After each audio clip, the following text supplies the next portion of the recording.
Assalomu alaykum. Qorinning o'ng tomonidagi og'riqni ko'pchilik oddiy ovqat hazm bo'lmasligidan deb hisoblaydi. Lekin bu appenditsit bo'lishi mumkin.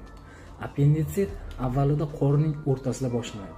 Keyin bir necha soatda o'ng pastki tomonga ko'chadi. Yurganda, kulganda yoki yo'talganda og'riq kuchayishi va isitma chiqishi bu juda ham muhim belgi hisoblanadi. Og'riq qoldiruvchi dorilar ichib uxlab qolish eng katta xatodir. Chunki shu vaqtda appendix ichida yiring to'planish va yallig'lanish natijasida yorilishi mumkin. Yorilgandan keyin qorin ichiga infeksiya tarqaladi. Peritonit boshlanadi. Keyin esa sepsis, butun organizm zaharlanishi. Bu holatlarda hatto reanimatsiya ham yordam bermasligi mumkin.